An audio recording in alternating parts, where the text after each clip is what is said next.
President Kolinda Grabar-Kitarović issued an official statement yesterday in which she said the best thing Prime Minister Zoran Milanović could do to get Croatia out of its economic crisis would be to resign. Grabar-Kitarovic's statement was in response to Milanovic's letter in which he suggested that the president's team draw up specific proposals for a joint cabinet session on Croatia's economy, including the method of their implementation and an assessment of their financial impact. Today in Šibenik, Prime Minister Milanović said that in democracies it was the parliament that determined who was in government. The Franak Association, which represents Croatian borrowers with loans pegged to the Swiss franc, has announced on its Facebook page that the first instance verdict in a case against the Splitska Bank for charging illegal interest has gone in favour of the claimants, a family from Zagorje. The Zabok Municipal Court has instructed the Splitska Bank to pay out almost €6,000, which the family overpaid due to a surge in the Swiss currency's interest rate.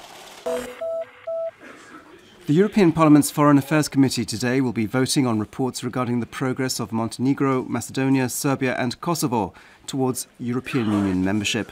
Last night, the committee discussed Serbia's progress. Croatian MEP Andrej Plenković proposed that the EU set a precondition for opening negotiations in Chapter 23, which would require a discontinuation of the law on the jurisdiction for war crimes in which Serbia gave itself the right to try war crimes in the entire territory of the former Yugoslavia. This was disputed by the European Parliament's rapporteur on Serbia, German politician David McAllister. Interior Minister Ranko Ostojić has announced that the police would be within their rights to stop the demonstration by disabled war veterans and their supporters outside the Veterans Affairs Ministry that has already lasted over 4 months, although Ostojić said there was no plan to do so. The legal precedent would be the 2013 ruling on the street protest against the commercial development of Zagreb's Varšavska Street. The problem caused by Austrian loan associations granting over 20,000 loans to Croatian citizens when they didn't have the license to do so will be discussed at the municipal court in Rab. A lot of properties in Rab are under threat of being seized as the owners have not met their loan repayments. Croatia's capital, Zagreb, is to stand as a candidate for European Capital for Culture in 2020. Today the project will be presented at Zagreb City Hall. If Zagreb is awarded this title, then it could result in considerable cultural, social and economic benefits. Sport, and in handball, Zagreb today again faced the Macedonian side Metalurg, this time in the Southeast Handball Association League. The game gets underway in Skopje this evening at 6 p.m.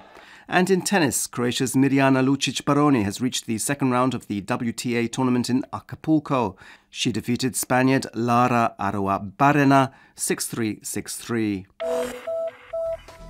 This afternoon's forecast calls for mostly cloudy weather with occasional rain, heavier in places.